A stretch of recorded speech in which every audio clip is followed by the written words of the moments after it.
Hello everybody, this is Jack Dennis and welcome to our channel.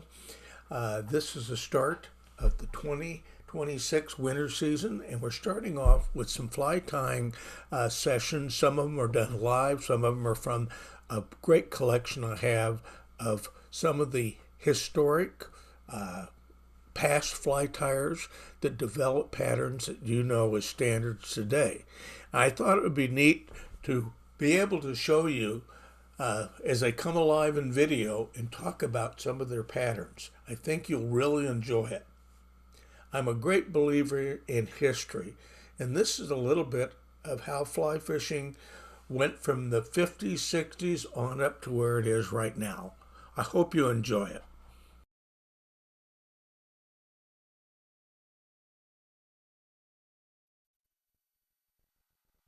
I'm going to show you a few flies that I like to use for fishing spring creeks and tailwaters, and it's great to be here in my home in St. Anthony to kind of share some of the flies that are my favorites. And the river's just right out here about 100 yards, and I spend a lot of time out here field testing these flies. And that's one of the certainly the greatest parts of fly tying.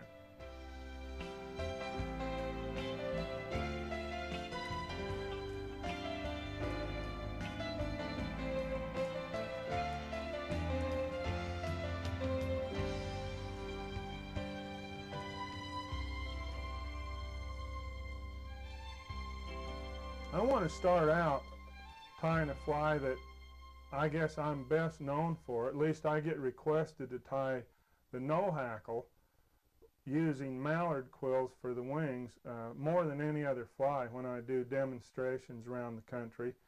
And I actually did this fly once earlier in a video I did with Jack Dennis called Tying Western Dry Flies.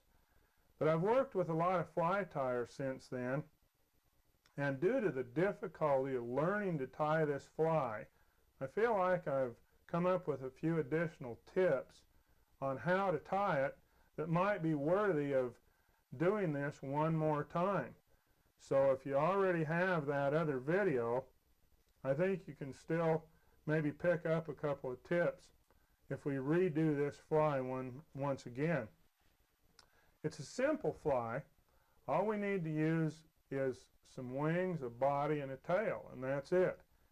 You want a good dry fly hook that is a fairly light wire, and my favorite is the Tiemco Model 100. And generally I tie no hackles from size 12 down to as small as you can tie them. They're not really well suited for real big flies. Size 14, 16s, and 18s is where they really seem to work the best. Mayflies, even though there are hundreds of different species of them, most of them only fall within about 4 color groups. Usually the body color is what we're most concerned about. And those colors include olive. A lot of mayflies are olive. Kind of a pale yellow to a cream. This encompasses our pale morning duns in the west and the sulfurs in the east. Tan is a real common color for a lot of mayfly species, and it's also a neutral enough color that if you don't have the right color, tan is going to get you by in most cases. And then one other color that we find a lot of mayflies are that have kind of a gray to a dusky body. And if you'll tie your no hackles and other mayfly patterns in those 4 colors, you're going to be able to cover about any hatch that you're liable to encounter. The one that I'm going to tie today, we're going to encompass an olive for the body. So I'm going to use green thread in this olive superfine dubbing, synthetic superfine, which really works great. We're going to use some mallard quills, and these are the complete wings, and I've collected these off from ducks that I've hunted myself, and what I do is I just cut the wing at the first joint and just dip the end in a little bit of borax, and then put these wings where they can dry out. It's really important if you're using your own feathers to make sure that they get air dried. I remember once a guy sent me a bunch of wings, a bunch of duck wings, and I was all excited to get them because I really was going through a lot of them when I was commercial tying. And UPS delivered the box and set it on the sidewalk, and I looked at that box and it was almost just moving. And I thought, oh, I don't really want to open that box. Well, I had to open it, and sure enough, it was just crawling with maggots. And what the reason was is the fellow had enclosed these wings into a plastic bag so the air couldn't get to them, and they'd really spoiled. So it's important to get this completely dry if you're going to use your own feathers. Now, the first feather, the first primary wing feather, has a very stiff leading edge, and this is true on ducks or geese. It's not a good feather to use for no hackle wings, but this part of the feather is great for wing cases on nymphs, and more importantly, this side has these real stiff little feathers that are sold as biots. And a lot of times you'll go in a fly shop and see just a strip of biots that you can use for tails. And this is where they come from, and I like to use my own. So I usually save this feather off of each wing. You need a right and a left wing to tie the no hackle, but it doesn't have to be off from the same duck. I've had people ask me that before, as long as you get the curvature. Now this first feather that's behind that leading feather, this primary feather, is excellent, as are the next 5 or 6 feathers here. So we'll pull this one off too. Now you can also buy wing quills packaged just like this in a shop, and that's certainly fine as well if you don't get the complete wings. If you're going to learn to tie no hackles, I can guarantee you, if you buy the feathers like this, you're going to be spending some money because you're going to go through a lot of wings. That's the most common question I get asked, is how can I learn to tie these? And the real secret is tie a lot of them. And the more you tie, the better you're going to get at it. All right, so we've got our wings, and for the tails, we're just going to use some hackle fibers. So let's get started. The first thing we're going to do is put a little coating of thread on the hook. Start at the head, wrap back down to the bend. So we got a foundation to put the materials on.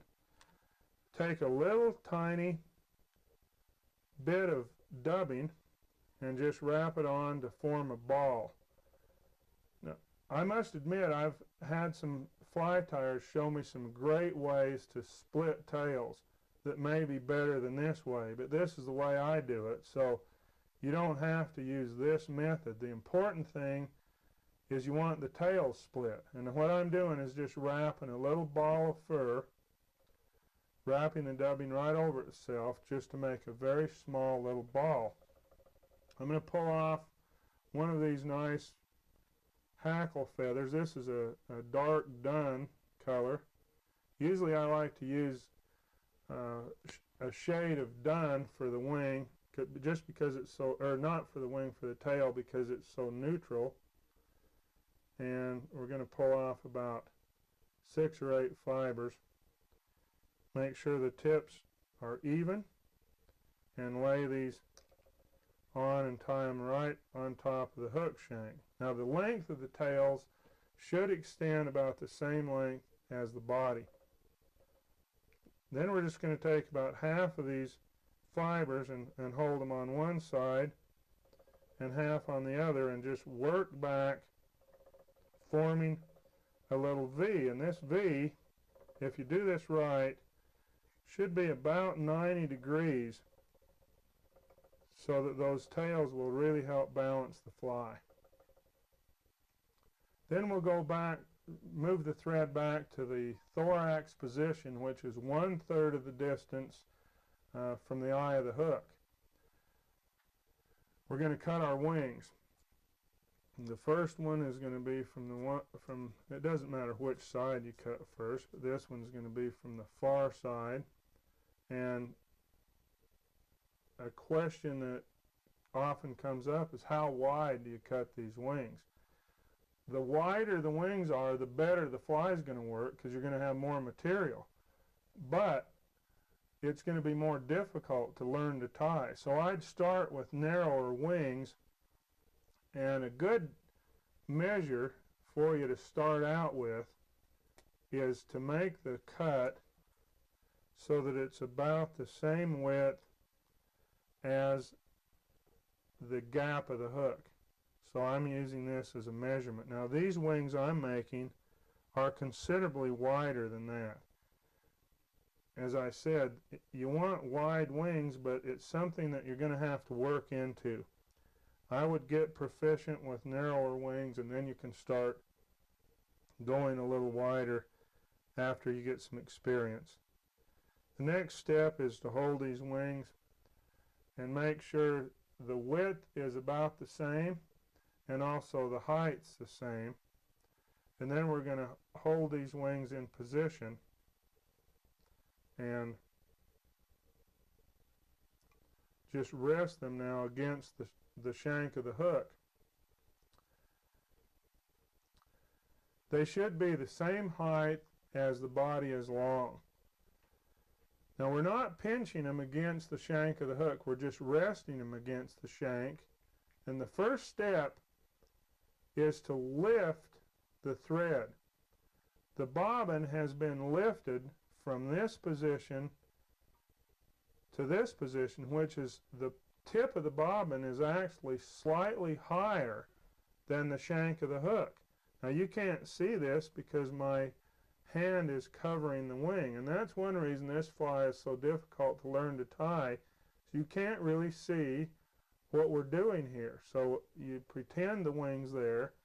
Now the procedure is going to be to wrap the thread all the way around the wing without applying any tension in a 360-degree angle. The problem is, when I've completed almost the full turn, I'm hitting the vise. I've run into the vise, so I've got to drop the thread enough to clear the vise, but then lift back up so that I end exactly in the same position I was when I started, which is directly parallel to the shank of the hook and slightly higher.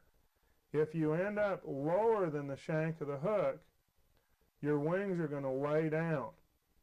I can guarantee it. So let's go ahead and do that now, and I'm going to talk my way through what I'm doing with the thread once again with the wings in place. First I lift the thread, then I bring the thread around in front. Notice there's absolutely no tension. Around the front wing, around the back wing, and now I would run into the vise if I didn't drop below the vise, and then lift back up, and now I'm back to the starting position. Now I'm going to apply a little tension just to crimp the front of the wing. Then I'm going to bring the thread forward, and I'm going to apply a tension straight forward. I'm going to do the same thing one more time, back, forward, and then before I release any pressure, I'm going to make a couple of tight turns to anchor the wing. And if I've done that correctly, those wings are going to stand up every time. If they don't, it's going to mean that I didn't apply the pressure in the right place. It's really critical that the thread maintain no pressure on the feather until you make that first pull straight back and a little above the shank of the hook. Now we're going to cut the excess material, and the next step now is to divide the wing. This is important because we're going to work the dubbing down inside of the wing. So we're going to go between the near wing and the shank of the hook and just make a little bit of pressure forward and make an anchoring turn in front. Then we're going to do the same thing with the back wing. The back wing, I found I need to give it a little help, kind of hold it up as I put tension on the thread, and then a couple of turns in front. Now we've got the wings mounted in position. So we're going to transfer the thread back to the little ball of fur so we can apply the dubbing. Another question that I frequently get asked is, why not put the body up as far as the wings and then put the wings on? The reason is because you really can't work that thread back under the wing to put the perpendicular pressure like you should, and the wings are going to end up laying almost straight back if you put the body on first. I don't know, I've tried it. I don't know any way to make them stand up. Now if you're going to use some cement on the wing, use a little drop of this Dave's Fleximent. I'm not going to use it on my own flies that I use. I don't want any cement because all it does is adds weight. Sometimes I've been asked, do I coat the wing? And that is the worst thing you can do, because if you coat the wing, you're going to add more weight than the actual feather. And also, you're going to, without air being able to pass through the individual wing fibers, the thing's going to spin and you're just going to make yourself a little helicopter. And you'll make a couple of casts and your 6X tippet that was 2 feet long is going to be in a little ball right in front of the hook. I can guarantee that. So be real sparse if you use this cement, and put 1 drop right in there at the base of the wings. I'm going to do that just to show you in case you need to. The advantage of using a little cement is that when you're first learning to tie these, if your wings aren't real stable, this will give you an opportunity to put a little cement in there just to kind of hold them in position a little better. Now I'm going to put a very thin amount of dubbing. And I can't stress enough how important it is to stay very sparse with dubbing. Use less than you think you're going to need, because you can always put more on. Again, we dub as close to the wing as possible and working forward, and just leave a little bit of room to tie off a head. And we'll whip finish.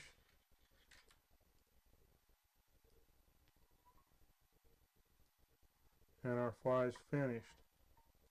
And as I said, this is a hard one to learn, but it's an easy one to tie once you do learn.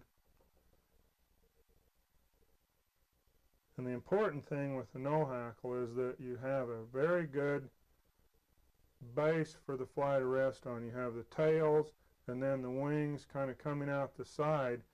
And this fly is actually going to work better after the wings split up. I think sometimes this fly gets a bad rap. I've had people come in my fly shop and I've told them to take some no hackles to match a particular hatch, and they'll say, no, I don't like those because they're not durable. And I say, well, gee, how come? And they say, well, because I make about 1 or 2 casts and the wings split up. Well, that's really what the wings are designed to do, is to split up. And it is amazing to me how someone will reject the no hackle and yet they'll buy another mayfly imitation that has a hair wing, which is already a bunch of split up fibers in the first place. So obviously that doesn't bother them to have a bunch of individual split fibers. And another thing to consider is the wings on this fly are much more durable than anything else I've found in natural materials. For example, if you take a hair wing fly and just take your finger and thumb and really try to shear the wings off, you're not going to have much trouble doing that. But with a no hackle, you can't believe how tough this stuff is. The other thing is how water repellent it is. Hair wings are just hollow, and they're really not water repellent. They just float until that hollowness gets broken, and then they don't work worth a darn. And once they get wet, they're wet. But with the no hackle wing, you can catch fish after fish, and it's a simple matter of just blotting the water or the slime out. You might want to dip the wing in some of the fly floating crystals, and you're ready to go again, and you can catch fish after fish. And this is the fly as it looks after it's been fished. This is the fish catching fly. When the wings are all nice and beautiful in the fly shop, that's the time that they're fishermen catching fly. But you don't want to be on any spring creek without some no hackles. It's going to be one of the most effective mayfly dun patterns you're ever going to find.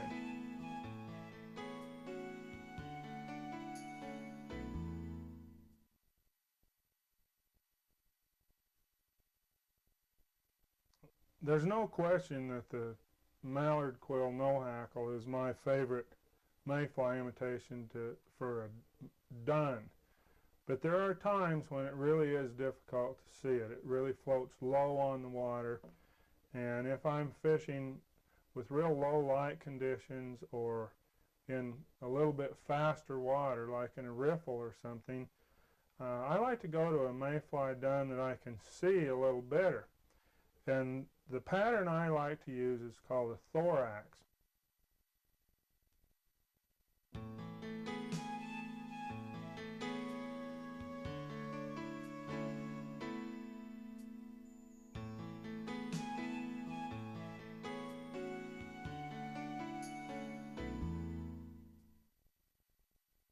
This is a fly that was first invented and written about by Vince Marinero in a book called The Modern Dry Fly Code. And Vince's pattern was beautiful with an oversized wing, and it called for 2 hackles that were crisscrossed under the wing. It was a very difficult tie to master, and you also had to have very good materials. And this is a modification of Vince's fly, and it works very well. And we're going to just use a tail, a body, wing, and a little bit of hackle just to hold it upright on the water. I'm going to tie this one in a pale yellow, which could imitate a sulfur or a pale morning dun. I'm going to start out putting some tails, and we're going to use a little of this super fine synthetic dubbing. Put a little ball of fur and we make that ball by putting some very thin dubbing on the thread and then just wrapping the dubbing on top of itself right at the bend of the hook till we've got just a little bump there, a little ball or a little bump. And we can use now this ball to take some of these stiff hackle fibers and split them and make a nice forked tail. The tail should be about the same length as the body. So we're going to tie in about 8 or 10 fibers, pull half of them on one side and half on the other of this little ball of fur until we've got a nice split on the tails there. Then we go right back to the middle of the hook shank, and that's important. We don't go up to the thorax position like on most dry flies. We're going to put the wing right in the middle of the hook shank, just halfway back. For the wing, I'm going to use a natural turkey flat fit, and this is the pattern that we most commonly use, or this is the material that we most commonly use for the wing on the thorax, but you can use a variety of other materials. I like to use partridge feathers. It gives it a nice mottled appearance, or you can also use just some Zelon yarn or other synthetic material. When we use the turkey flat, we're going to cut a big segment of this material, and then we're going to fold it so that we can just double it, keeping the tips even. This slides around, and you can just kind of almost hand stack this so that you get a nice full wing. Here's a little fiber that's a little too long. Pull it out. Now we're going to turn the wing forward, and the wing should be the same height as the length of the body. So we're going to measure that and then hold it in position. And to tie this wing and keep it from rolling is important. So what we do is, instead of just wrapping the thread around the wing, I hold the thread up and push it between my finger and thumb, then pull straight down, and then just apply some tension and pull it through my finger and thumb and tie it against the wing. I'm going to do that another 2 or 3 times till I'm sure that that wing's not going to roll, and then I can make a couple more tight turns to really hold it in place. And we want to cut the excess material out of the way. The next step is to stand the wing up. And I do that by holding the wing straight up and wrapping tightly in front of it and just forcing the thread up against the wing as far as possible. One more thing now that I'm going to do to position the wing is I'm going to make a little turn all the way around the wing about 2 times, and then pull it tight while I'm holding the wing upright, and now that wing will stay in position.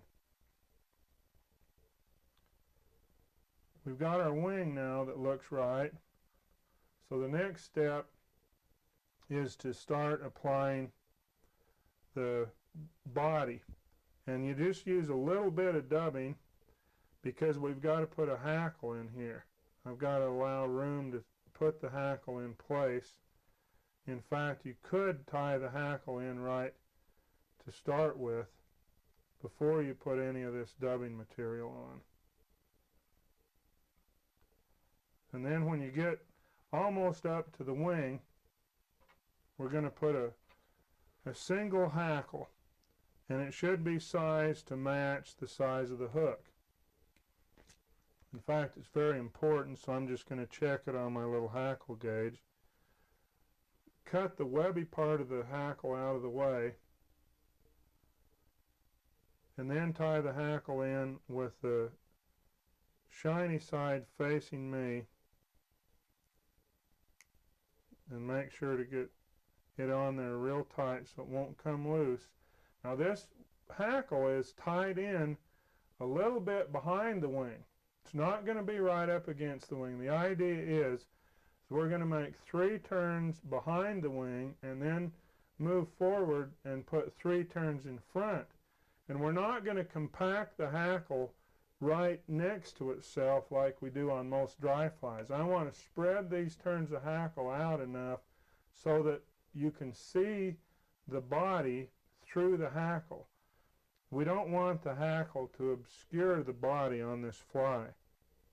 So the next step is to just go ahead now and complete the body by applying more dubbing. I've got to put a little bit more dubbing right behind the wing. And now I've reached the wing. Now I'm going to finish by moving in front of the wing, and I'm going to compact the dubbing up against the wing as tightly as possible.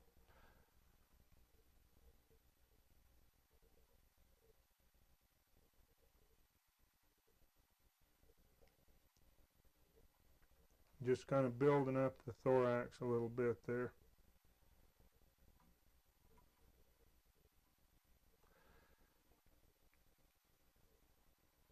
Then we're going to wrap the hackle forward and tie it off at the head. So I'm going to take my hackle pliers, and I want to make my 3 turns behind the wing. I might have to kind of pull the wing feathers out of the way. There's 1 turn, 2, and 3 behind the wing. Now I'm going to move in front of the wing and complete the 3 turns in front, all the while moving towards the eye of the hook. My last turn, I'm going to finish with the hackle on top of the hook. And I like to do that whenever I wrap hackle, because if you end up on top of the hook shank with a down eye hook, then you can clip the hackle very tight right against the eye of the hook by holding your thumb and resting the scissors against your thumb, and then just sliding up, resting the point of scissors against the eye of the hook and cutting it. Then we're going to build up a little head, and we'll be finished with the fly as soon as we whip finish it.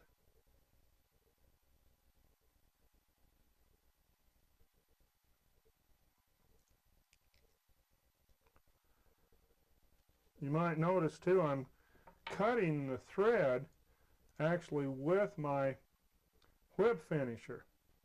This whip finisher is one that Frank Mattarelli gave to me, which, by the way, I think Frank makes some of the finest fly tying tools in the industry. And this little notch in the end of this whip finisher allows me to just slide it right down next to the thread and work it through the hackle and everything, instead of trying to work my scissor points in there. And you can easily do this with your own whip finisher. Just get a little triangular shaped jeweler's file and just lay it down and just kind of file a little notch in there until you make a cutter. And that's just going to save you one more step.